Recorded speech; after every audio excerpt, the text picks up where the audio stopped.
تبارك الذي جعل في السماء بروجا وجعل فيها سراجا. بسم الله الرحمن الرحيم. السلام عليكم ورحمة الله وبركاته.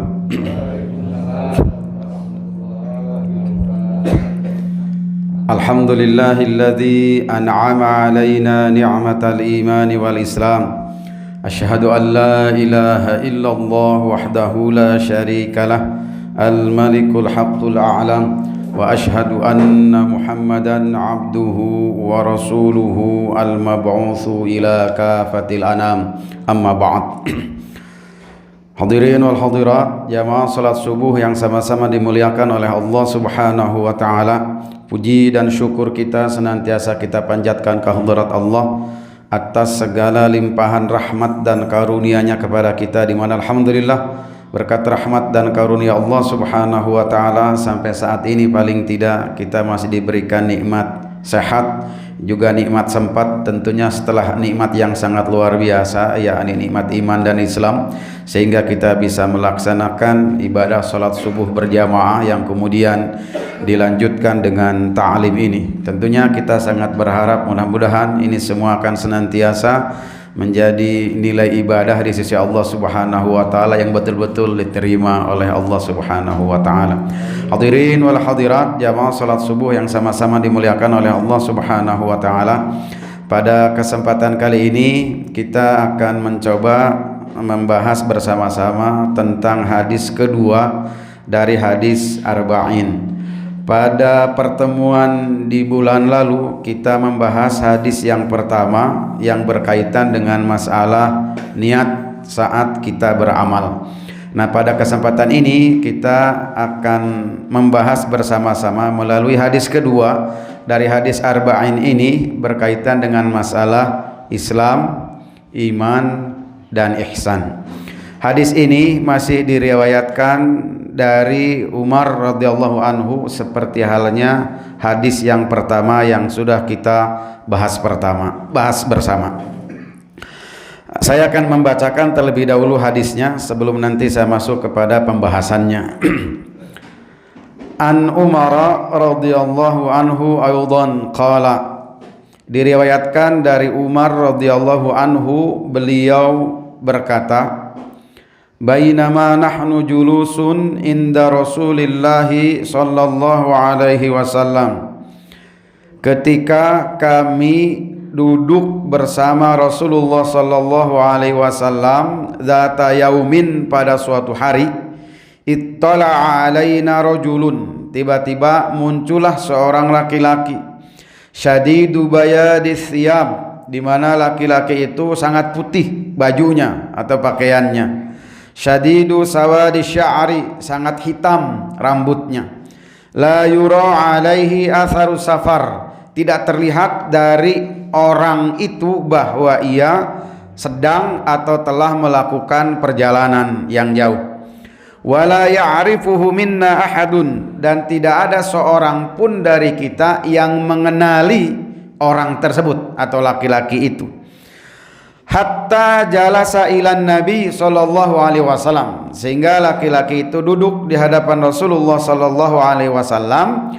Fa asnada rukbataihi ila rukbataihi, kemudian laki-laki itu menempelkan kedua lututnya di kedua lutut Rasulullah sallallahu alaihi wasallam. Wa wada'a kaffaihi ala fakhidaihi, dan ia meletakkan kedua telapak tangannya di kedua paha Rasulullah sallallahu alaihi wasallam. Sangat dekat, sangat akrab tentunya kelihatannya gitu. Faqala atau waqala, kemudian laki-laki itu berkata kepada Rasulullah sallallahu alaihi wasallam, ya Muhammad, wahai Muhammad, akhbirni anil Islam, coba jelaskan, beritahukan kepadaku anil Islam, tentang Islam. Islam itu apa sih gitu.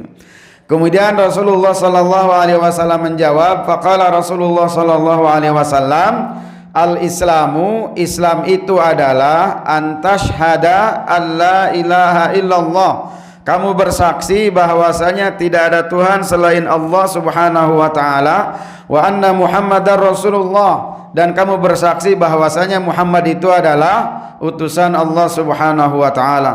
Wa tuqimas salat, kemudian kamu mendirikan salat. Wa tu'tiya zakat, dan kamu menunaikan zakat. Wa tasuma Ramadan, dan kamu melaksanakan puasa di bulan Ramadan. Wa tahujjal baiti, dan kamu melaksanakan ibadah haji. In istata'ta ilaihi sabila, kalau kamu sanggup dan mampu untuk melaksanakannya. Qala, kemudian orang itu berkata, shadaqta, Anda benar atau kamu benar wahai Muhammad. Kemudian kata para sahabat ketika itu, fa'ajibna, maka kami heran terhadap orang itu atau lahu terhadap orang itu. Kenapa? Yas'aluhu wa yusaddiquhu. Orang itu bertanya, tapi setelah dijawab kemudian dia membenarkannya. Kalau seseorang bertanya setelah dijawab kemudian membenarkannya, berarti dia sudah tahu sesungguhnya. Padahal bertanya itu untuk sesuatu yang kita belum tahu. Fas'alu ahla dzikri in kuntum la ta'lamun, kan dalam Al-Quran. Tanya ahlinya kalau kita tidak tahu tentang sesuatu gitu. Tapi ini setelah dijawab oleh Rasulullah, beliau berkata, shadaqta, kamu benar. Maka kata para sahabat, kami merasa heran terhadap orang itu bertanya setelah dijawab kemudian membenarkannya. Qala, kemudian orang itu berkata lagi atau bertanya lagi kepada Rasulullah sallallahu alaihi wasallam, fa akhbirni anil iman. Nah, sekarang coba beritahukan kepadaku tentang iman. Iman itu apa? Kemudian Rasulullah sallallahu alaihi wasallam menjawab, qala antu'mina billahi. Iman itu adalah kamu beriman kepada Allah, wa malaikatihi, dan kamu beriman kepada para malaikatnya, wa kutubihi, dan kamu beriman kepada kitab-kitab Allah, wa rusulihi, dan kamu beriman kepada rasul-rasul Allah, wal yaumil akhiri, dan kamu beriman kepada adanya hari akhir atau hari pembalasan, wa tu'mina bil qadari khairihi wa syarrihi, dan kamu beriman tentang atau terhadap takdir Allah khairihi wa syarrihi, baik takdir yang baik ataupun juga takdir yang buruk. Qala, kemudian orang itu berkata lagi, shadaqta, kamu benar gitu. Kemudian qala, orang itu bertanya lagi kepada Rasulullah sallallahu alaihi wasallam, fa akhbirni anil ihsan. Sekarang coba beritahukan kepadaku wahai Muhammad tentang ihsan. Ihsan itu apa? Kemudian Rasulullah menjawab, qala anta'budallaha ka'annaka tarahu. Ihsan itu adalah kamu beribadah, kamu menyembah Allah Subhanahu wa taala ka'annaka tarahu, seolah-olah seakan-akan kamu melihat Allah Subhanahu wa taala gitu. Kemudian fa in lam takun tarahu fa innahu yaraka. Ketika kamu tidak mampu melihat Allah Subhanahu wa taala, fa innahu yaraka, maka sesungguhnya Allah Subhanahu wa taala melihatmu. Dalam salah satu penjelasannya ini maknanya adalah ka'annaka tarahu, ini menunjukkan bahwasanya ihsan itu ketika orang sudah sampai pada level ihsan, maka dia ketika melaksanakan ibadah ketaatan kepada Allah Subhanahu wa taala, dia betul-betul dalam hatinya merasa muraqabatullah, dia betul-betul menghadap, melihat Allah Subhanahu wa taala. Kalaupun tidak bisa melihat Allah Subhanahu wa taala, maka yakin gitu. Ka'annaka tarahu, yakinlah. Nah, ini tatarannya keyakinan, yakinlah bahwa Allah itu melihat kita gitu. Maka nanti kita lihat penjelasannya. Qala, kemudian orang itu bertanya lagi kepada Rasulullah sallallahu alaihi wasallam, fa akhbirni anisa'ah. Sekarang coba beritahukan kepadaku hari kiamat kapan sih tibanya hari kiamat itu? Kapan terjadinya hari kiamat itu? Kapan waktu terjadinya hari kiamat itu? Qala, Rasulullah sallallahu alaihi wasallam menjawab, mal mas'ul anha bi'alama minas sa'il. Kata Rasulullah, orang yang ditanya tentang hari kiamat itu, kapan tibanya, kapan waktu terjadinya hari kiamat itu, orang yang ditanya tentang itu, maksudnya Rasulullah, bi'alama minas sa'il, tidak lebih tahu bila dibanding dengan as-sa'il, orang yang bertanyanya gitu. Makanya dalam hal ini Imam An-Nawawi menjelaskan bahwa berangkat dari pernyataan ini menunjukkan bahwasanya hari kiamat itu tidak bisa diprediksi kapan tibanya. Qala, kemudian orang itu berkata lagi, fa akhbirni an amaratiha. Kalau begitu sekarang beritahukan tentang tanda-tandanya saja, ciri-cirinya hari kiamat itu apa? Qala Rasulullah menjawab, antalidal amatu rabbataha, bahwasanya antalidal amatu rabbataha, para hamba sahaya melahirkan majikannya. Di sini ada yang memaknainya bahwa maksudnya adalah banyak terjadi kemaksiatan maksudnya dalam hal ini, tapi terjemahnya memang seperti begitu, bahwasanya hamba sahaya melahirkan majikannya. Tapi makna yang dimaksud dari redaksi ini adalah banyak kemaksiatan yang terjadi di dalamnya. Sebagian memaknai maknanya adalah di akhir zaman ini sudah sangat banyak anak memperbudak orang tuanya, gitu. Anak sangat berani terhadap orang tuanya sehingga dalam hal ini memperbudak orang tuanya. Ya, nitahan wae kakolot gitu. Siga ka pembantu gitu dalam ini. Padahal justru sebaliknya harusnya anak yang dalam hal ini betul-betul mengabdi pada orang tuanya, gitu dalam hal ini. Wa antaral hufatal uratal alata ri'a asya'i yatatawaluna fil bunyan. Dan kamu melihat al-hufat al-urat, banyak orang yang sudah tidak menggunakan alas kaki. Al-urat kemudian tidak menggunakan pakaian. Al-ala miskin, ri'a syahi menggembala domba-domba. Yatatawaluna fil bunyan, mereka berlomba dalam membangun gedung, gitu dalam hal ini.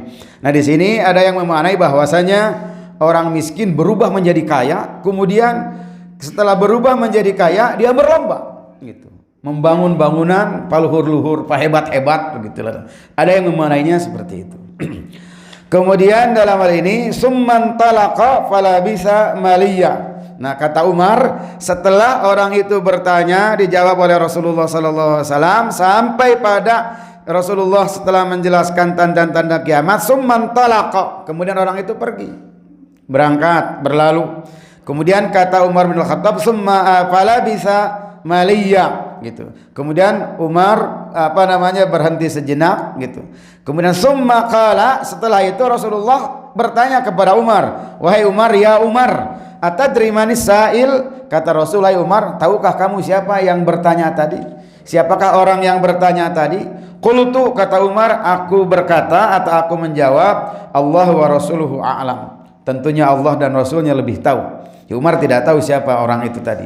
Kemudian qala, Rasulullah sallallahu alaihi wasallam berkata, fa innahu Jibrilu atakum yu'allimukum dinakum. Kata Rasulullah, orang yang tadi itu sebenarnya adalah dia malaikat Jibril. Atakum, datang kepada kalian untuk apa? Yu'allimukum dinakum, untuk mengajarkan kepada kalian dinakum, agama kalian, yakni Islam yang kita yakini kebenarannya. Baiklah hadirin wal hadirat, jamaah salat subuh yang sama-sama dimuliakan oleh Allah Subhanahu wa taala. Dari hadis ini ada beberapa hal yang ingin saya sampaikan terkait dengan penjelasan atau makna yang terkandung dalam hadis itu berdasarkan penjelasan dari para ulama. Pertama adalah bahwasanya agama itu berlevel, bertingkat, gitu. Jadi seseorang dalam keberagamaannya itu, agama Islam maksudnya, itu bertingkat, berlevel, gitu. Kemudian kata para ulama, level yang paling rendah adalah sebutannya, istilahnya adalah Islam. Kemudian naik lebih tinggi lagi derajatnya, bobotnya dalam keberagamaannya adalah iman, gitu. Kemudian naik lagi, lebih tinggi lagi derajatnya, bobotnya adalah ihsan, gitu. Jadi seseorang dalam keberagamaannya, walaupun sama sebagai seorang muslim, sebagai seorang mukmin, tapi dilihat dari bobot derajat keberagamaannya, tetap imma dia masih berada dalam level Islam saja, atau alhamdulillah sudah naik peringkatnya menjadi level iman, bahkan alhamdulillah sudah sampai pada level ihsan. Sehingga kata para ulama, 3 level ini tentunya yang berikutnya lebih tinggi bobot dan derajatnya bila dibanding dengan yang sebelumnya. Berarti ihsan itu lebih tinggi derajatnya bila dibanding dengan hanya sebatas iman saja. Iman lebih tinggi derajatnya, bobotnya bila dibanding hanya sekedar Islam saja, gitu. Nah, kemudian berikutnya pertanyaannya adalah apa yang dimaksud dengan, kalau begitu apa yang dimaksud dengan Islam? iman dan ihsan gitu dalam hal ini. Kemudian ketika dihubungkan dengan hadis tadi, bagaimana kita memahami Islam, iman dan ihsan bila mana kita melihatnya dari redaksi hadis tadi yang disampaikan oleh Rasulullah SAW setelah ditanya oleh malaikat Jibril. Maka para ulama menjelaskan bahwasanya Rasulullah SAW melalui hadis tadi menjelaskan kepada kita bahwasanya Islam itu, atau Rasulullah menjelaskan Islam itu dengan amal yang sifatnya zahir. Dengan amal yang sifatnya zahir menjelaskan Islam itu. Di mana kata Rasul, antasyhada alla ilaha illallah. Kita bisa melihat dan bisa mendengar zahir nyata saat orang mengucapkan dua kalimat syahadat. Kemudian wa tuqimas salat, mengerjakan salat atau kita sebut dengan istilah rukun Islam gitu. Padahal dalam hal ini yang dimaksud dengan Islam itu bukan berarti ketika sudah melaksanakan 5 rukun Islam yang diawali dengan 2 kalimat syahadat itu sudah menjadi Islam muslim yang sempurna, bukan gitu. Itu mah Rasul menjelaskan tentang Islam itu 2 kalimat syahadat sampai yang kelima melaksanakan ibadah haji bagi yang mampu. Kata para ulama, ini Rasul menjelaskan Islam dalam tataran bahwa Islam itu merupakan amal yang sifatnya zahir. Tapi bukan hanya 5 ini gitu. Bukan hanya 5 ini, semua yang diperintahkan oleh Allah Subhanahu wa taala yang kita lakukan dan itu nampak zahir bisa terlihat oleh siapapun, ya kalau ucapan bisa didengarkan, maka berarti itu kategorinya adalah Islam gitu dalam hal ini. Bukan berarti bahwasannya ketika sudah melaksanakan 5 rukun Islam ini dia sudah sempurna dah keislamannya. Bukan itu maknanya gitu. Di Islam ini dalam melalui hadis ini Rasul menjelaskan bahwa Islam itu adalah amalun dhahirun. Amal yang sifatnya zahir, nyata, nampak, bisa kita lihat. Kemudian terkait dengan iman, nah Rasul menjelaskan dalam hadis ini iman itu dengan amal yang sifatnya batin. Al-a'mal al-batinah. Antu'mina billah. Iman itu di dalam hati, tidak bisa dilihat. Gitu. Antu'mina billahi wa malaikatihi wa kutubihi wa rusulihi wa yaumil akhiri wa tu'mina bil qadari khairihi wa syarrihi. Ini semua adalah amal hati. Gitu. Jadi ketika Rasul menjelaskan Islam dalam hadis ini, Rasul menjelaskannya bahwasanya Islam itu merupakan amal zahir. Kemudian ketika Rasul menjelaskan tentang iman dalam hadis ini, iman itu kaitannya adalah dengan amal batin gitu. Tapi bukan amal batin itu bukan hanya iman itu rukun imannya, tapi amal batin bukan hanya 6 ini. Ya, bukan hanya 6 ini amal batin itu. Misalnya cinta terhadap Allah dan Rasulnya itu amalan hati. Gitu dalam ini. Ikhlas dalam beramal seperti yang sudah kita bahas sebelumnya, itu amalan hati. Riya amalan hati. Kemudian hasad juga amalan hati. Kemudian al-khauf war raja itu juga amalan hati gitu. Jadi yang dalam konteks hadis ini bahwa iman itu Rasul menjelaskan tentang amalan hati.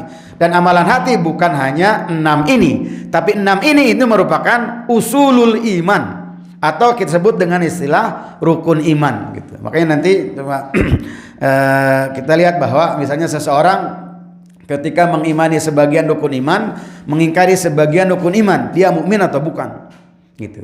Jadi kalau tadi dalam rukun Islam misalnya seseorang sudah bersyahadat, kemudian setelah itu selesai dia sholat daek, puasa mung misalnya, dia muslim atau bukan misalnya gitu. Maka dalam hal ini berkaitan dengan hadis ini Rasul menjelaskan Islam dengan amal zahir. Amal zahir itu bukan hanya 5 ini. Semua yang diperintahkan oleh Allah Subhanahu wa taala yang terkait atau yang dilarang oleh Allah Subhanahu wa taala yang memang dalam hal ini berkaitan dengan anggota badan kita dalam konteks pelaksanaannya itu disebut dengan amal zahir atau Islam dalam konteks hadis ini. Sementara semua amal batin itu disebut iman dalam konteks hadis ini kata para ulama. Adapun ihsan, nah kata para ulama itu terkait dengan amalan khusus yang berkaitan dengan amal hati. Gitu. Amal batin gitu. Amalan khusus yang terkait dengan amalan batin. Sehingga kata Rasul anta'budallaha ka'annaka tarahu. Anta'budallaha ka'annaka tarahu. Seakan-akan kamu melihatnya. Pertanyaannya, kita bisa melihat atau tidak gitu. Tapi ka'annaka tarahu, seakan kamu melihatnya. Ini amal batin. Kalau dalam istilah lain ini muraqabatullah. Dalam beribadah kita senantiasa merasa diawasi, dilihat oleh Allah Subhanahu wa taala gitu dalam hal ini. Nah, maka ihsan itu terkait dengan amal khusus yang berkaitan dengan amal batin. Nah, akan tetapi mungkin dalam hal ini untuk bisa memahami dengan dengan mudahnya bahwasanya ihsan ini derajat keberagamaan seseorang yang lebih tinggi levelnya bila dibanding dengan iman. Iman lebih tinggi derajat keberagamaannya bila dibanding dengan Islam gitu. Di dalam hal ini bahwasanya kata para ulama, tidak setiap orang melaksanakan atau begini. Bahwasanya ketika seseorang melaksanakan ajaran Islam yang sifatnya zahir, tidak selamanya dalam hal ini seseorang itu ketika melaksanakan amalan ketaatan yang sifatnya zahir, kemudian di dalam hatinya ada amal batin. Sehingga dalam hal ini kalau misalnya kita berbicara tentang Islam, iman dan ihsan, maka para ulama menjelaskan tentang hubungan antara Islam, iman dan ihsan gitu. Sehingga kata para ulama, ihsan itu lebih tinggi, ihsan itu lebih umum daripada iman, dan iman itu lebih umum daripada Islam. Bisa kita katakan bahwasanya setiap yang muhsin itu dia mukmin, dan setiap yang mukmin dia muslim gitu. Setiap muhsin dia mukmin, setiap mukmin dia muslim. Tapi tidak sebaliknya. Tidak setiap muslim itu mukmin dan tidak setiap mukmin itu muhsin gitu. Tapi bukan berarti bahwa setiap muslim itu mukmin kemudian artinya adalah kafir, enggak. Maksudnya bahwa ketika seseorang melaksanakan amal zahir, misal seseorang melaksanakan salat, kemudian mengeluarkan zakat, infak misalnya, maka belum tentu saat ia melaksanakan salat, menunaikan zakat, di dalam hatinya betul-betul ikhlas. Nah, itu yang dimaksud dengan amal batin dalam konteks iman di hadis ini. Ya, iman di sini maksudnya amal batin. Sehingga dalam hal ini tidak setiap orang saat melakukan keislamannya, memunculkan dan memperlihatkan amal zahirnya dibarengi dengan amal batinnya. Beramal kan harus dibarengi dengan ikhlas kan? Ikhlas itu amal batin. Saat beramal tidak dibarengi dengan amal batin, dalam konteks ini adalah ikhlas, ada riyaknya misalnya, ada sum'ahnya, maka ya tidak diterima gitu. Sehingga bobotnya baru dalam level Islam saja gitu dalam hal ini. Sehingga dalam Al-Qur'an Allah Subhanahu wa taala mengatakan bahwa kata Allah, wa qalatil a'rabu amanna. Orang-orang Arab Badui berkata kepada Nabi, kami beriman ya Rasulullah. Kemudian Allah berkata dan menyuruh Rasulullah, "Qul," katakan kepada mereka, "lam tu'minu," kalian belum beriman. "Walakin qulu aslamna." Tapi katakanlah oleh kalian bahwa kami ini telah berserah diri, telah muslim, telah menjadi seorang muslim. Gitu dalam hal ini. Artinya bahwasanya ketika seseorang menampakkan keislamannya dengan amal zahir, belum tentu amal batinnya menyertai amal zahirnya itu. Sehingga dalam hal ini ketika seseorang melakukan misalnya haji kemudian tidak dibarengi dengan niat ikhlas, maka level keislamannya lebih rendah bila dibandingkan dengan orang yang melaksanakan haji yang lainnya dan betul-betul dibarengi dengan keikhlasan. Melaksanakan hajinya niat ikhlas, ingin mendapatkan pahala dari Allah, ingin didekatkan dengan rahmat Allah dan dijauhkan dari murka Allah. Itu lebih tinggi derajatnya bila dibanding dengan seseorang hanya melaksanakan ibadah haji saja, berangkat, diantarkan, melaksanakan manasik haji, tapi di dalam hatinya tidak dibarengi dengan tidak dibarengi dengan amal batin. Dalam konteks ini tentunya adalah ikhlas dalam beramal gitu. Jadi dalam hal ini bahwasanya ketika kita bicara tentang Islam, maka dalam konteks hadis ini jangan hanya dipahami Islam itu adalah rukun Islam yang 5. Tapi maksudnya adalah amal-amal zahir. Bukan hanya 5 saja gitu. Dan ketika kita mendengar iman atau membahas iman dalam konteks hadis ini, jangan lantas dipahami hanya rukun iman saja yang 6. gitu. Tapi yang dimaksud iman dalam hadis ini adalah amal batin gitu. Di mana amal batin ini tentunya bukan hanya rukun iman saja gitu. Ikhlas dalam beramal itu bagian dari amal batin. Kemudian saat beramal kita munculkan roja itu berharap rahmat Allah, itu bagian dari amal batin. Saat beramal kita munculkan khauf, takut dari murka Allah, itu bagian dari amal batin gitu. Nah, maka dalam hal ini iman itu saat berbicara masalah iman dalam konteks hadis ini khususnya jangan lantas dipahami hanya 6 saja rukun iman gitu. Tapi maksudnya adalah amal batin gitu. Sehingga ketika seseorang melakukan amal zahir tidak dibarengi dengan amal batin, maka bobot dan nilai amal zahirnya tentunya lebih rendah bila dibandingkan dengan orang yang melakukan amal zahir kemudian dibarengi dengan amal batinnya. Kemudian dalam hal ini ketika seseorang melakukan amal zahir alhamdulillah dibarengi dengan amal batinnya, belum tentu bisa sampai kepada level yang namanya ihsan gitu. Betul-betul merasa diawasi oleh Allah Subhanahu wa taala, betul-betul merasa bahwa Allah betul-betul sedang melihat kita saat kita melaksanakan sholat itu gitu. Tapi baru sampai pada level bahwa saat dia sholat di dalam hati ada roja wal khauf. Tapi kalau sampai pada level ihsan itu belum gitu dalam hal ini. Sehingga kalau misalnya seseorang sudah sampai pada level ihsan saat melakukan amal soleh, sholat misalnya, puasa misalnya, tentunya dia dalam konteks niat akan senantiasa mengawasi niatnya, memelihara niatnya. Khawatir misalnya di awal dia ikhlas, dia akan khawatir saat malawung di tengah-tengah melakukan amal soleh, dia takut bahwa Allah Subhanahu wa taala melihatnya saat beramal, dia akan kembali memfokuskan amalnya itu gitu dalam hal ini. Itu memang oleh karenanya kata para ulama ihsan ini derajatnya lebih tinggi kalau berbicara masalah derajat keberagamaan seseorang gitu dalam hal ini. Akan tetapi ketika misalnya kita memahami Islam itu hanya sebatas rukunnya, ya hanya 5 rukun Islam. Kita memahami iman itu hanya sebatas rukunnya, rukun iman ya memang hanya 6 gitu. Tapi ketika kita memahami Islam itu adalah amal zahir, maka amal zahir bukan hanya 5 saja. Ketika kita memahami iman itu adalah amal batin, maka amal batin itu bukan hanya 6 saja.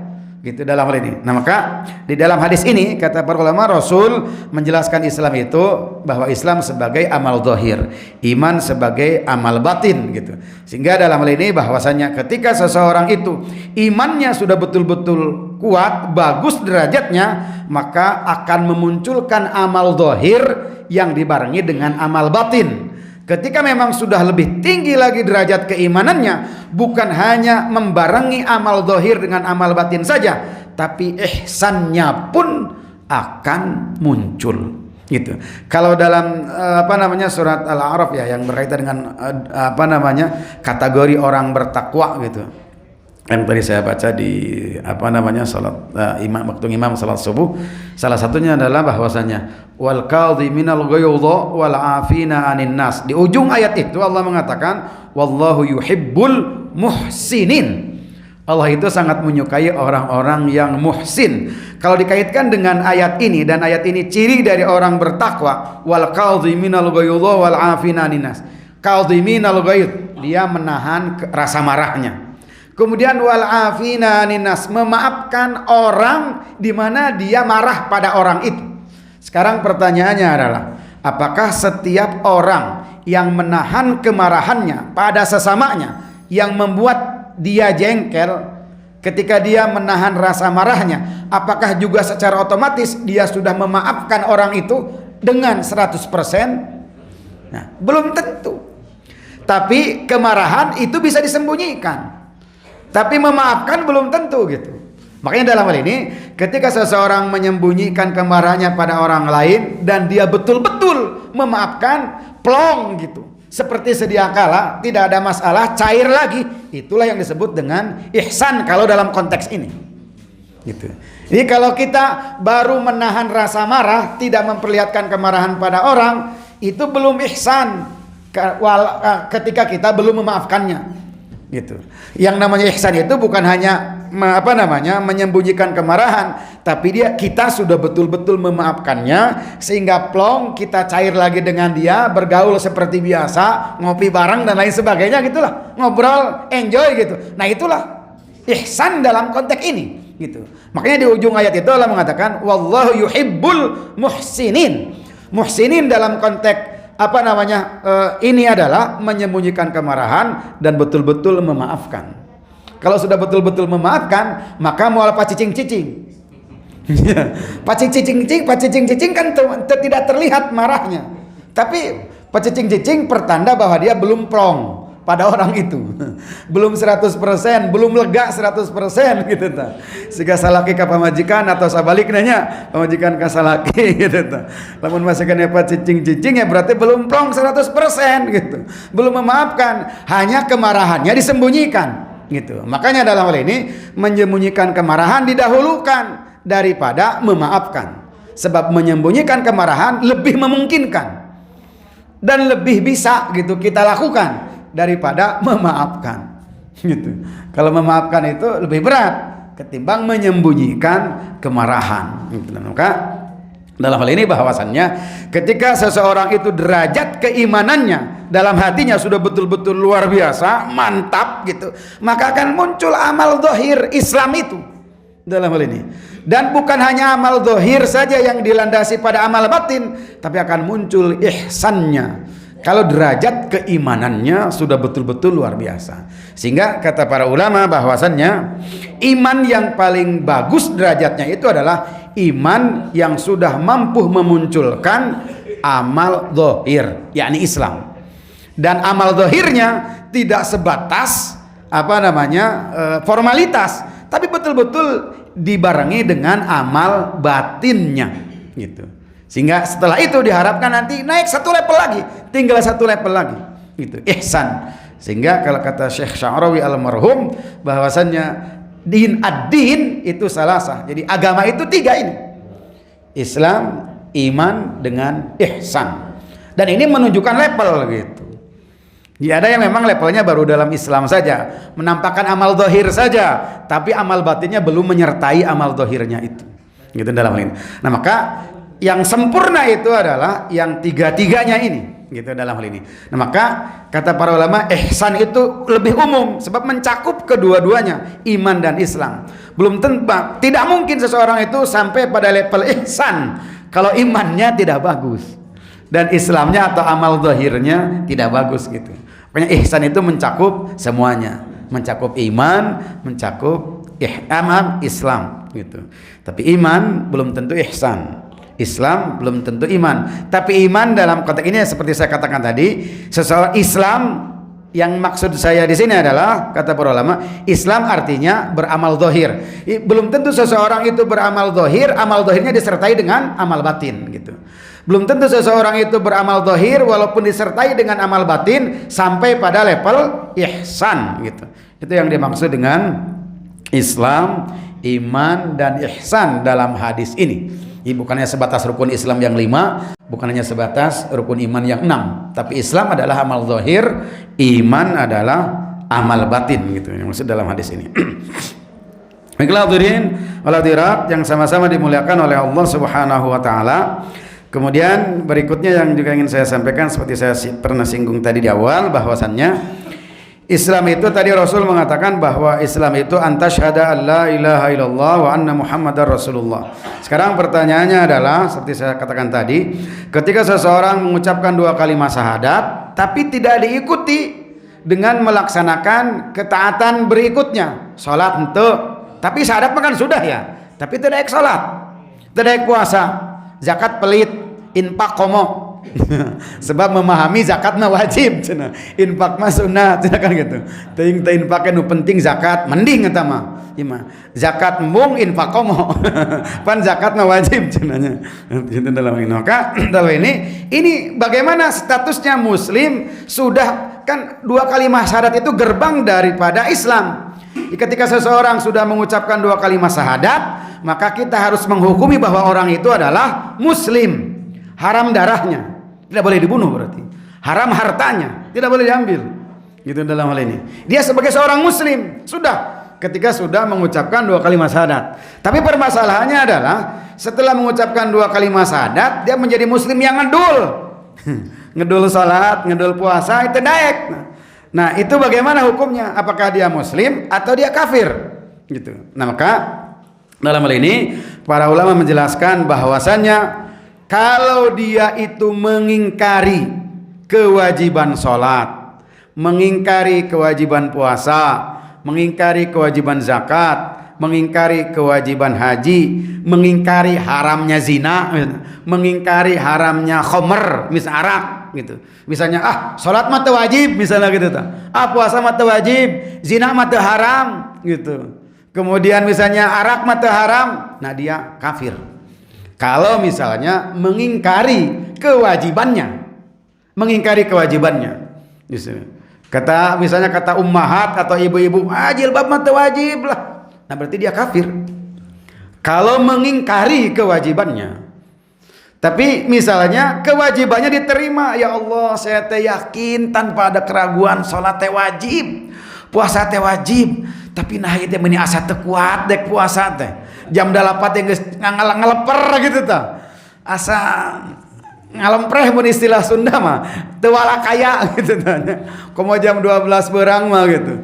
Ningali channel Elizabeth, aduh mending geus asana genggorong kan misalnya gitu. Nah, itu mah tidak dikategorikan sebagai kafir sebab dia mengakui kewajiban puasa.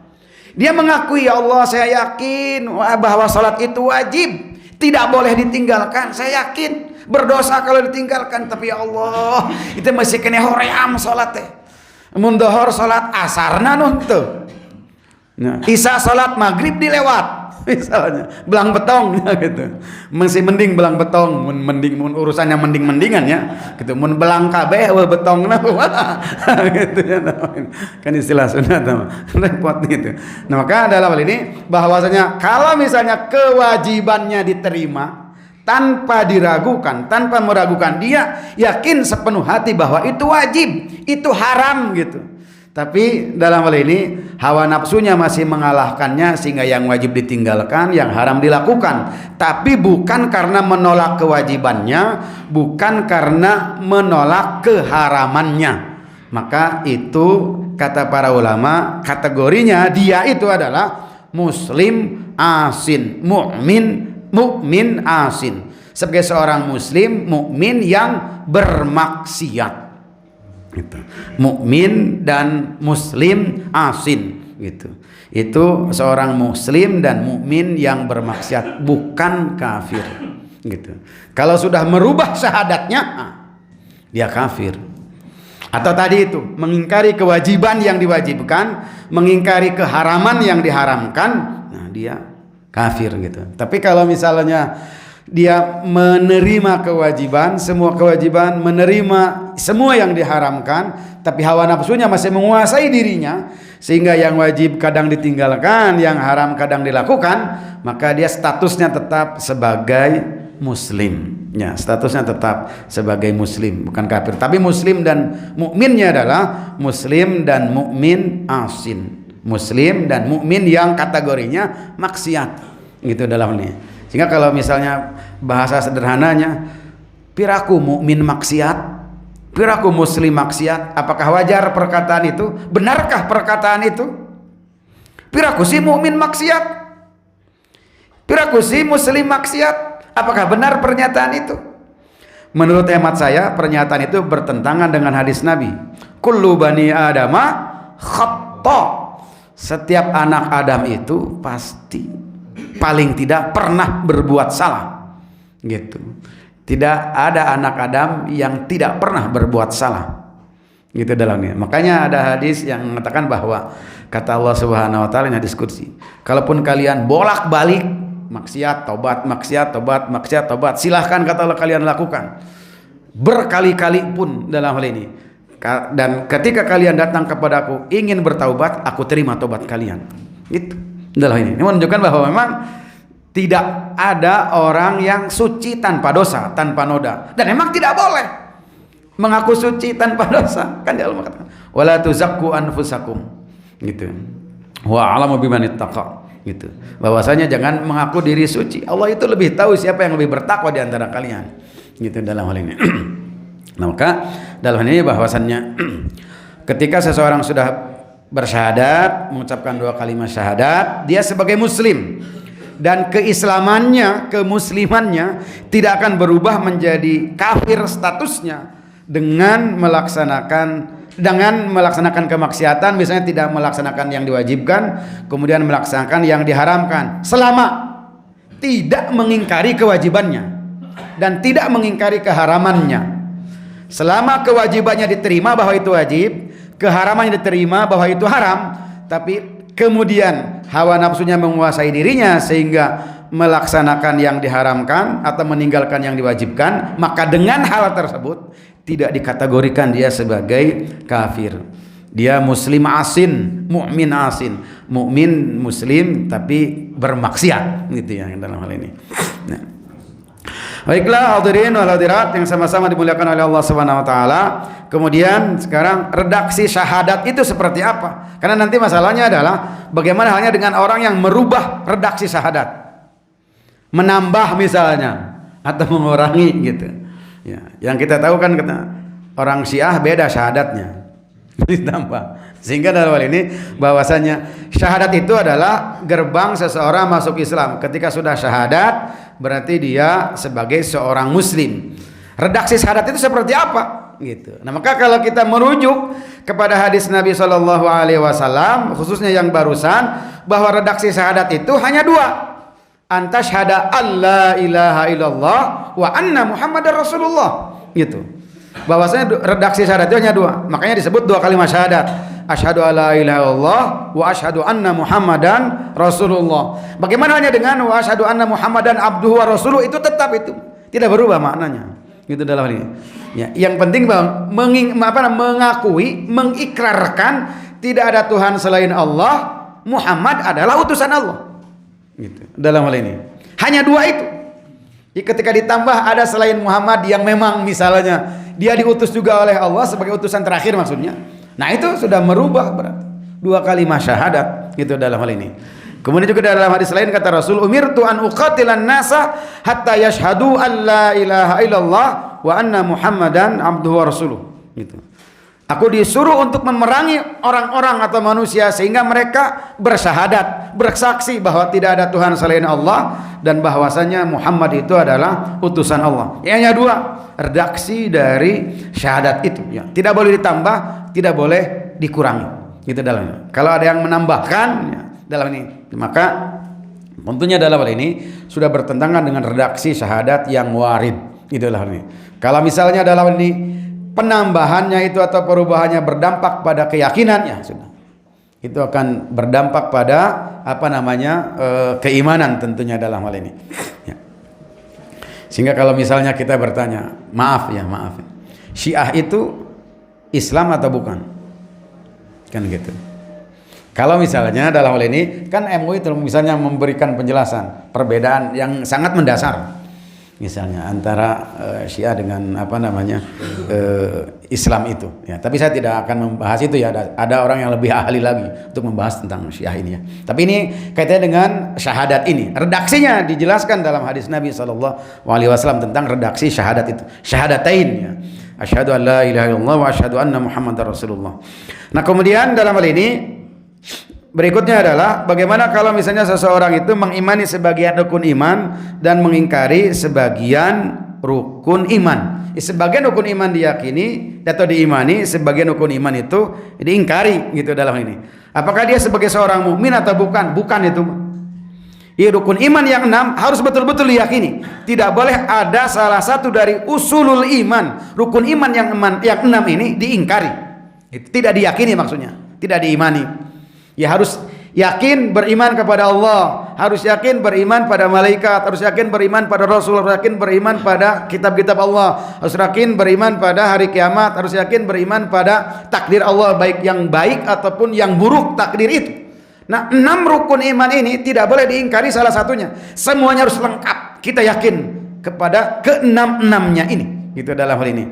Nah, maka di dalam surat An-Nisa misalnya ayat 136 bisa dilihat. Ya, ya ayyuhalladzina amanu aminu billahi wa rasulihi, dan seterusnya menjelaskan bahwa iman itu rukunnya ada 6. Di surat An-Nisa memang tidak terlihat beriman kepada qada dan qadarnya. Kemudian di hadis Abu Daud itu dijelaskan. Sehingga kata Rasulullah sallallahu alaihi wasallam di hadis Abu Daud ini, walau anfaqta jabala uhudin min dahabin fi sabilillah ma qabilahu Allahu hatta tu'mina bil qadari khairi wa syarrihi. Gitu kata Rasulullah. Ini kalau misalnya dilihat di surat An-Nisa, kemudian misalnya bertanya mana ini rukun yang keenamnya beriman kepada takdir, tidak disebutkan dalam ayat itu, bisa dilihat di hadis Abu Daud, ya, riwayat Abu Daud. Kata Rasul, walau anfaqta jabala uhudin min dahabin, kalaupun kalian menginfakkan emas sebesar gunung Uhud fi sabilillah, untuk berjuang di jalan Allah Subhanahu wa taala, mau diterima ku Allah, ma qabilahullah, tidak akan diterima oleh Allah Subhanahu wa taala. Infak emas segede gunung Uhud itu. Kata Rasul, hatta tu'mina bil qadari, sehingga kamu betul-betul beriman pada takdir Allah Subhanahu wa taala gitu. Maka di surat An-Nisa 150 dan 151-nya dijelaskan di ujung ayat itu, ulaika humul kafiruna haqqan gitu. Mereka itu adalah orang-orang kafir yang sesungguhnya ketika tidak mengimani salah satu dari rukun iman yang 6 ini. Ini tidak boleh bermain-main dengan keimanan terhadap rukun iman yang 6 ini. Harus betul-betul tertanam, kuat, terhunjam dalam jiwa kita. Kita meyakini rukun iman yang 6 itu. Kalau diingkari salah satunya, kita bukan mukmin, kita kafir ya. Berdasarkan ayat ini dan juga hadis Nabi sallallahu alaihi wasallam gitu ya. Nah, kemudian hadirin wal hadirat yang sama-sama dilakukan Allah Subhanahu wa taala, satu lagi yang ingin saya sampaikan yang berkaitan dengan hadis ini adalah terkait dengan hari kiamat tadi ya. Permasalahannya adalah apakah hari kiamat itu bisa diketahui kapan tibanya, bisa diprediksi kapan tibanya? Tidak.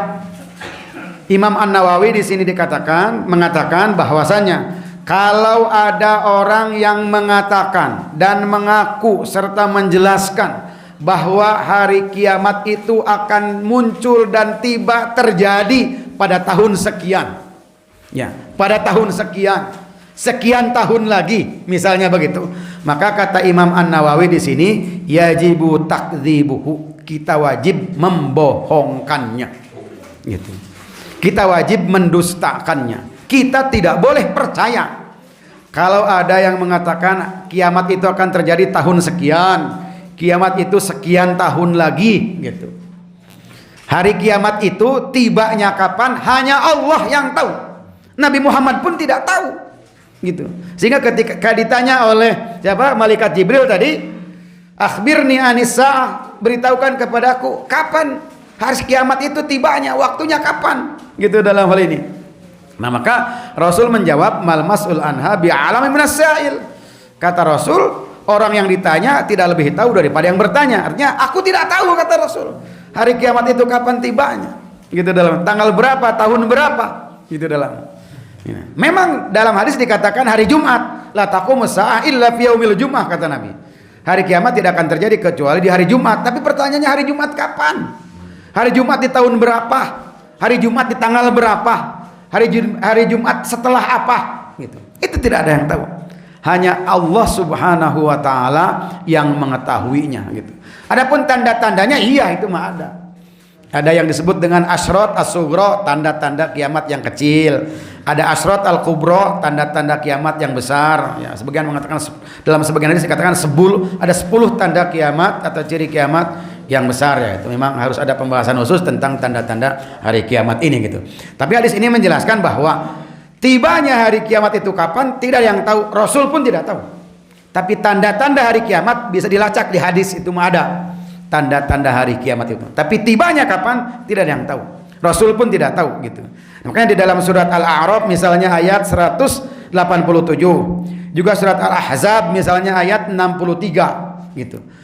Allah menyuruh kepada Rasul agar mengatakan kepada orang-orang yang bertanya tentang hari kiamat itu kapan tibanya, Allah menyuruh agar Rasul mengatakan bahwa hari kiamat itu kapan tibanya hanya Allah yang tahu gitu. Kata Allah Subhanahu wa taala, yas'alunaka anis saati ayyana mursaha. Kata Allah, wahai Muhammad, Orang-orang akan bertanya kepadamu kapan sih hari kiamat itu tibanya. Kemudian kata Allah, "Qul innama ilmuha inda rabbi." Gitu. Katakan Muhammad kepada mereka yang bertanya kapan hari kiamat itu tibanya, sesungguhnya pengetahuan tentang kapan tibanya hari kiamat itu inda rabbi, ada pada Rabbku, yakni Allah Subhanahu wa taala gitu. Dalam surat Al-Ahzab juga Allah katakan, "Yas'alunaka 'anis sa'ah, qul innama ilmuha indallah." Kata Allah, wahai Muhammad, mereka akan bertanya kepadamu tentang kapan hari kiamat itu tibanya, maka katalah, qul innama ilmuha indallah. Katakan wahai Muhammad bahwa pengetahuan kapan hari kiamat itu tibanya indallahi, hanya ada di sisi Allah Subhanahu wa taala gitu. Makanya wajar kalau Imam An-Nawawi mengatakan di penjelasan hadis ini bahwa kalau ada orang yang mengaku-ngaku mengatakan hari kiamat akan tiba di tahun sekian tahun lagi, kata beliau, kita yajibu takdibuhu, kita harus mendustakannya dan kita tidak boleh meyakininya, mempercayainya, terlebih meyakininya, karena tidak ada yang tahu dalam hal ini. Rasulullah ketika berkhutbah pernah ditanya oleh salah seorang Arab, ya, orang Arab Badui. Kata orang Arab Badui itu, "Ya Rasulullah, mata as-sa'ah?" Wahai Rasul, kapan sih tibanya hari kiamat itu? Setelah ditilah, si Badui ini mah. Ini Rasul melanjutkan dulu khutbahnya. Setelah selesai, Rasul turun kemudian menghampiri orang Badui itu. Kata Rasul, "Ya ayyuhal a'rab, sa'altani anis sa'ati famada a'dadta laha." Kata Rasul, wahai orang Arab Badui, kamu bertanya kepadaku tentang kapan hari kiamat itu tibanya. Kata Rasul tidak menjawab tanggal sekian, tahun sekian, setelah ini, setelah itu. Rasul mengatakan, kata Rasulullah sallallahu alaihi wasallam, bahwasanya mada a'dadta laha. Kamu bertanya tentang kapan tibanya hari kiamat, emang kamu sudah punya persiapan apa gitu untuk menghadapi dahsyatnya hari kiamat ini gitu. Nah, maka bagi kita sebagai seorang mukmin, sebagai seorang muslim, ketika berbicara masalah hari kiamat, yang harus kita pastikan dari diri kita adalah kita yakin tanpa ada keraguan sedikit pun bahwa hari kiamat itu pasti tiba gitu. Kemudian yang kedua yang harus kita pastikan adalah bahwa kita sudah betul-betul siap dengan beramal soleh, ketaatan, ketakwaan kepada Allah untuk menghadapi hari kiamat ini, sehingga kita tidak merasakan dahsyatnya hari kiamat tersebut gitu. Percuma kita membicarakan hari kiamat kapan tiba dan lain sebagainya, tandanya apa gitu, kemudian tidak diikuti dengan apa? Dengan persiapan yang maksimal dari diri kita dengan amal soleh, ketaatan dan ketakwaan untuk menghadapi dahsyatnya hari kiamat itu gitu. Hadirin wal hadirat yang dirahmati oleh Allah Subhanahu wa taala, sedikit lagi, kemudian iman itu apakah bertambah atau tidak, berkurang atau tidak? Maka versi para ulama ahli sunnah wal jamaah, al-imanu yazidu wa yanqus. Al-imanu yazidu wa yanqus. Ini menurut ulama ahli sunnah wal jamaah, kata mereka, al-imanu nutqun bil lisan wa i'tiqadun bil jinan wa amalun bil arkan yazidu wa yanqusu. Iman itu adalah nutqun bil lisan, diucapkan dengan lisan. Tuh iman di sini pengucapan malah gitu. Nah, makanya dalam ini iman itu tadi bukan berarti rukun iman yang tapi iman itu adalah amal hati, Islam itu adalah amal batin. Maka dalam hal ini ketika bicara iman mencakup Islam juga, ketika bicara Islam mencakup iman juga gitu kata para ulama. Kata mereka imanu nutqun bil lisan, dibicarakan dengan lisan, wa i'tiqadun bil jinan, diyakini dengan hati, wa amalun bil arkan, dibuktikan dengan amal melalui anggota badan kita. Kemudian kata mereka yazidu wa yanqusu, dan iman itu bisa bertambah derajatnya, kualitasnya, bobotnya bisa berkurang. Yazidu bit taati wa yanqusu bil ma'siyati. Iman bobotnya, derajatnya akan bertambah dengan apa? Dengan ketaatan kita kepada Allah, dan akan berkurang bobotnya dengan apa? Kemaksiatan kita kepada Allah Subhanahu wa taala. Sehingga kalau kita ingin melihat iman kita sedang bagus, sedang menanjak atau sedang menurun, sedang ngedrop atau sedang bagus atau membaik, lihat saja ketaatan kita. Kalau ketaatan dan ketakwaan kita di hari ini luar biasa lebih baik daripada hari sebelumnya, berarti pada saat itu alhamdulillah keimanan kita sedang menanjak. Pertahankan dan terus tingkatkan. Tapi kalau misalnya ketaatan dan ketakwaan kita menurun, berarti itu indikasi bahwa keimanan kita sedang menurun derajatnya. Maka segera perbaiki, jangan dibiarkan. Karena kalau dibiarkan akan semakin ngedrop. Kalau sudah semakin ngedrop, kita akan susah untuk membuatnya menanjak kembali dan meningkat kembali ya. Baiklah, hadirin wal hadirat, Bapak Ibu sekalian, mungkin ini yang bisa saya sampaikan dalam kesempatan kali ini terkait dengan penjelasan hadis kedua dari hadis arba'in ini. Sebelum saya akhiri, seperti biasa barangkali ada yang mau di-sharingkan terlebih dahulu, ada yang mau menambahkan atau mengurangi, mangga silakan. Bismillahirrahmanirrahim. Assalamualaikum warahmatullahi wabarakatuh. Assalamualaikum. Seperti yang tadi saya katakan bahwa dalam beragama Islam ada level tingkatan. Ya. Islam, iman, Islam. Nah, kalau saya lihat semakin tinggi level itu, tantangan itu semakin tinggi. Ya. Karena tidak hanya kita menjalankan ibadah dari sisi zahir aja, tapi juga harus menghadirkan hati. Nah, tentu setiap orang juga ingin selalu berusaha untuk mencapai tingkatan ihsan tadi. Yang ingin saya tanyakan, bagaimana cara kita untuk mencapai derajat ihsan tadi? Itu aja Pak. Assalamualaikum warahmatullahi wabarakatuh. Baik, terima kasih atas sharingnya atau pertanyaannya. Bahwasannya kita tentunya harus senantiasa menggali, mencari tahu, memahami tentang cara ya, kiat gitu ya. Bagaimana sih kiat-kiatnya, caranya agar kita misalnya selalu dalam kondisi ketaatan kepada Allah, kondisi ketakwaan kepada Allah, atau dengan kata lain bagaimana caranya supaya kita tetap istiqomah gitu ya dalam ketaatan dan ketakwaan kepada Allah. Bahkan bukan hanya sekedar taat saja, tapi betul-betul ketaatan kita dibarengi dengan amal batin kita. Bukan juga sebatas itu, tapi sampai pada level yang namanya ihsan gitu dalam hal ini. Nah, maka menurut hemat saya, menurut pemahaman saya, bahwasannya juga para ulama menjelaskan, ketika kita ingin tetap berada dalam ketaatan kepada Allah Subhanahu wa taala, maka kita harus mengilmui terlebih dahulu diri kita dengan janji-janji Allah yang terkait dengan ketaatan yang kita lakukan. Ya, misal ya dalam hal ini, apa janji Allah terkait dengan infak yang kita laksanakan? Seberapa hebat keyakinan kita pada janji Allah terkait dengan infak? Dan kalau kita betul-betul yakin bahwa Allah itu berjanji bagi orang yang berinfak akan diganti hartanya dengan Allah oleh Allah Subhanahu wa taala dengan yang lebih, ya lebih mudah tentunya, lebih melimpah. Kalau betul-betul yakin, maka akan terbukti, dia akan membuktikan bahwasanya dia teu hese infakna. Tapi ketika masih hese, susah infaknya, maka pertanyaannya adalah teu boga untuk berinfakna, teu boga duit gitu. Ataukah tidak yakin dengan apa yang Allah janjikan, atau ragu? Ya ragu teh tidak yakin gitu dalam hal ini. Sebab yang namanya yakin layak balu asyakku. Yakin itu tidak menerima keraguan. Kalau ragu tidak yakin namanya. Gitu dalam hal ini. Yakin mata ada keraguan gitu. Maka harus kita awalnya kita mengilmui terlebih dahulu. Sebab bagaimana kita bisa yakin, ilmu saja kita tidak tahu gitu dalam hal ini. Kita harus mengilmui terlebih dahulu, mengetahui, setelah itu terus diulang sampai mantap yakin gitu dalam hal ini. Nah, maka ketika betul-betul yakin, maka dalam hal ini dengan sendirinya kita akan muncul ketaatan. Dalam konteks ini adalah amal zahir tadi. Untuk memunculkan amal zahir tentunya dalam hal ini ada yang namanya waswasatu syaitan di sini ya. Kecenderungan hati, kecenderungan jiwa kita, hati kita. Terkait dengan harta, kecenderungannya apa? Pelit, lebar, sayang. Ya, bisa dibuktikan. Pernah kita lebar jajan baso padahal 10.000 samangkok. Pernah berpikir 5 kali untuk jajan baso, bahkan bukan untuk sendiri saja. Ngajajanan temen kan asa, wah begitunya resep, bangga gitu bisa ngajajanan batur. Padahal aya 10 orang, 100 ribuan.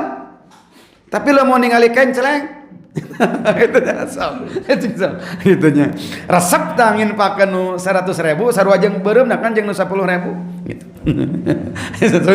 Itu maksudnya coba gitu. Itu kan perlu direnungkan terus gitu, dilatih. Kalau istilah para ahli tasawuf itu memang hati kita itu perlu diriadhahkan. Gitu, diriadhahkan, dilatih. Di iman yang bagus itu perlu dibenturkan. Gitu. Iman yang bagus itu bukan iman yang pleaser, tapi iman yang senantiasa dibenturkan gitu. Coba misalnya dalam hal ini, ketika dalam hal ini kita ke masjid melihat kotak infak belum masuk, sudah ada kotak infak gede gitu. Apa yang terjadi dengan jiwa kita? Padahal uang ada 10.000 mah. Dua ada 5.000-an gitu. Kan bisa dibagi dua. Ketika itu apa yang terjadi? Kita lewat saja kotak infak itu. Atau kita ngerogoh dulu kantong, walaupun dengan berat hati diambil 1 lembar dimasukkan. Gitu. Dalam ini. Atau apa? Itu dalam ini. Ya. Kemudian misalnya dimasukkan maknya dimasukkan tapi ragu itu sok sieun teu diganti ku Gusti Allah teh misalnya teu diganti wah kumaha lamun ragu kitu mendingan keneh henteu sakalian ari ragu mah misalnya muncul eta mah syaiton gitu lawan itu justru kalau tidak dilatih seperti itu malah muncul keyakinan teh yakinlah Allah bakal ngeganti walaupun ada keraguan sedikit asupkan we ya Allah ikhlaskan hati saya ganti olehmu ya Allah. Boleh meminta kepada boleh, dan Allah menyatakan begitu. Gitu. Dalam Al-Qur'an, dalam hadis kudusinya, kata Allah, ya ibna Adam anfiq alaih. Kalau dalam konteks infak ya, kata Allah ini contohnya kata Allah, wahai ibna Adam, berinfak kamu di bumi, aku yang ada di langit akan berinfak kepadamu. Dalam hadis kudusi, itu Allah yang berkata seperti begitu. Dalam Al-Qur'an misalnya, wa ma anfaqtum min syai'in fa huwa yukhlifu wa huwa khairur raziqin. Kalau dalam konteks infak, kata Allah, apapun yang kalian infakkan dengan penuh keikhlasan bahwa yukhlifu, jangan khawatir, dia yang akan menggantinya. Allah maksudnya. Malaikat berdoa setiap hari untuk yang berinfak agar diganti oleh Allah. Malaikat yang berdoa mustahil ditolak oleh Allah Subhanahu wa taala. Nah, maka intinya menurut hemat saya adalah perbanyak, perdalam, perluas pengetahuan kita, ilmu kita. Gitu. Makanya dalam ini kewajiban pertama kita terhadap keislaman kita adalah mengilmui keislaman kita. Sebab keislaman kita tanpa diilmui hampa. Kumaha tuh beramal tanpa ilmunya? Itu dalam hal ini. Ya, maka dalam ini mungkin ada sebuah pernyataan. Saya tidak berani mengatakan hadis karena belum ditahqiq lagi ya. Katakan bahwasanya an-nasu kulluhum halka illa al-alimun. Setiap orang akan celaka kecuali al-alimun, orang yang berilmu. Wal alimuna kulluhum halka illa al-amilun. Orang yang berilmu pun semuanya akan hancur celaka illal amilun, kecuali orang yang mengamalkan ilmunya gitu. Wal amiluna kulluhum halka. Orang yang berilmu mengamalkan ilmunya juga akan celaka.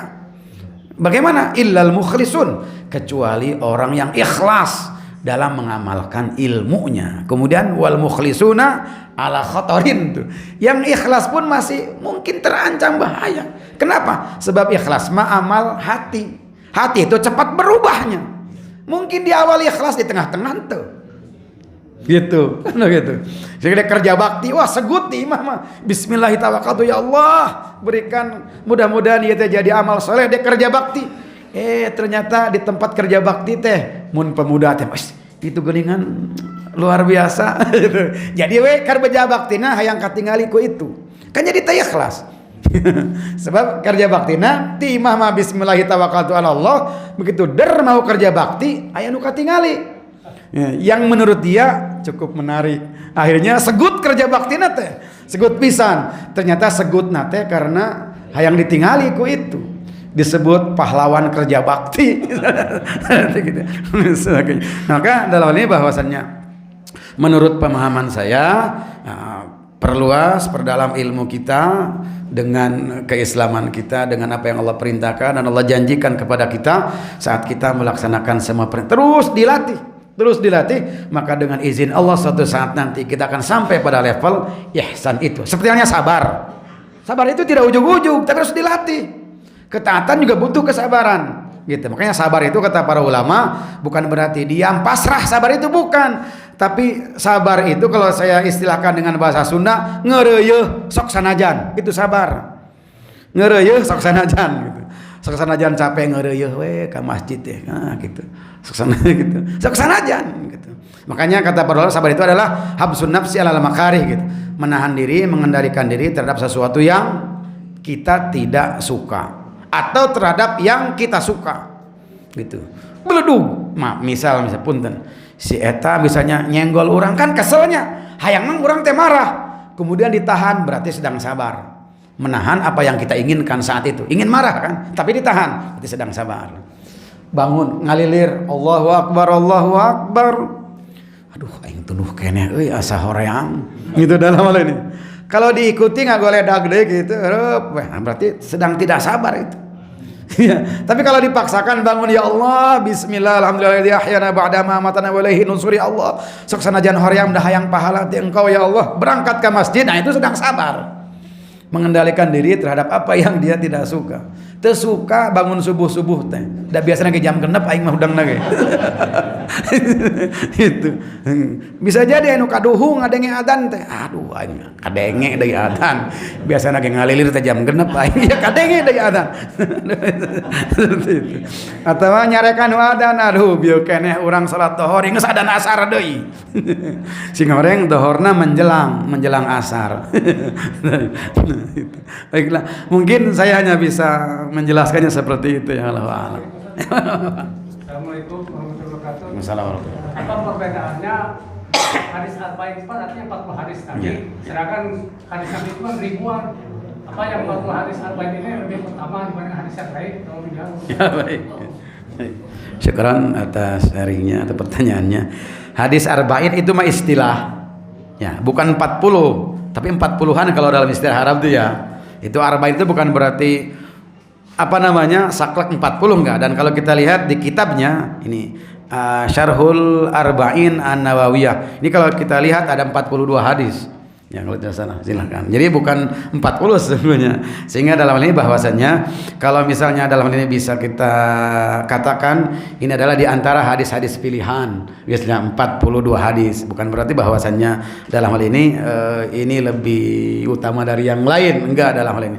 Akan tetapi dalam hal ini adalah hadis-hadis pilihan menurut para ulama, kemudian dibuatlah dengan istilah al-hadis al-arba'in an-nawawiyah gitu dalam ini. Karena ini disarah oleh Imam An-Nawawi gitu dalam ini. Kemudian disarah lagi oleh ulama lain berikutnya gitu. Sehingga dalam hal ini bahwasannya hadis arba'in bukan berarti memang dari sisi jumlah bukan berarti 40 ya dalam ini, tapi lebih dari 40. Kalau di sini 42 yang saya baca di beberapa kitab hadis arba'in itu 42 hadis ya begitu. Nah, sehingga dalam hal ini bahwasanya dari sisi jumlah memang bukan 40, kemudian dari sisi keutamaan apakah hadis-hadis ini lebih utama untuk dipelajari, dikuasai, kemudian diamalkan, tidak juga ada dalil yang menunjukkan bahwa ini lebih utama. Hanya saja kalau misalnya kita lihat di hadis pertamanya ini terkait dengan niat ikhlas dalam beramal gitu. Dan ini tentunya sangat mendasar dan menentukan kehidupan kita dalam beragama Islam, dalam melaksanakan ajaran Islam. Kalaupun kita rajin melaksanakan ajaran Islam tanpa ada amal batin ikhlas saat melaksanakan amal itu, tidak ada artinya gitu, dalam tidak diterima oleh Allah Subhanahu wa taala gitu dalam ini.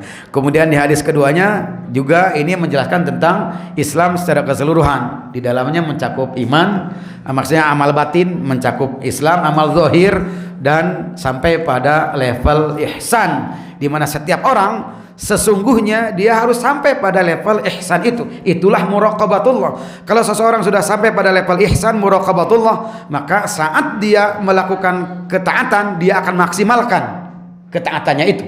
Saat dia dihadapkan pada kemaksiatan dia akan mundur dari kemaksiatan itu. Seperti halnya penggembala domba teh geningnya nu diuji ku Umar bin Khattab. Ya kadilah minta domba hiji. Kata si hamba sahaya itu, "Maaf Tuhan, ini bukan domba milikku, aku hanya dipercaya saja oleh majikanku untuk menggembalakannya. Mohon maaf. Jangankan satu, lebih dari satu pun aku akan berikan kalau domba ini milikku." Kemudian Umar bin Khattab ingin menguji lagi. "Sudah kalau begitu aku beli saja. Kamu gak usah ngasih cuma-cuma, aku beli saja. Kamu bisa menggunakan uangnya kan?" Gitu dalam hal ini. Kemudian kata dia, "Wahai Tuhan," dia tidak tahu kalau itu Umar bin Khattab memang. "Wahai Tuhan, memang aku orang miskin, aku hamba sahaya. Bukan aku tidak butuh dengan uang yang mungkin akan Tuhan berikan. Tapi maaf sekali lagi, ini hanya amanah untukku." Gitu. Dalam hal itu. Kemudian Umar bin Khattab menguji lagi dan memberikan cara. "Sudah kalau begitu begini saja. Aku bayar, uangnya ambil. Nanti kalau Tuhan mau bertanya, kemana domba yang satunya? Sudah katakan saja bahwa domba yang satu ini diterkam serigala saat dia terpisah dari kerumunannya. Kan pasti Tuhanmu akan percayakan, Tuhanmu tidak pernah mengetahui apa yang kamu lakukan dengan domba-domba ini. Tidak pernah mengawasimu apa yang kamu lakukan dengan domba-domba ini." Secara logika bisa diterima, memang Tuhannya tidak melihat dan tidak mengawasi ya.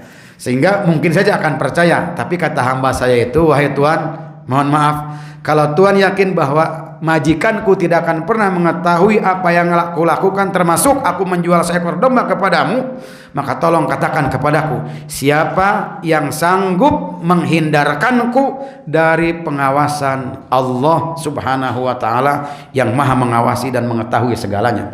Saat itu seketika Umar bin Khattab gemetar badannya, gitu, jiwanya, mendengar jawaban yang sangat tegas, bukan dari seorang ulama.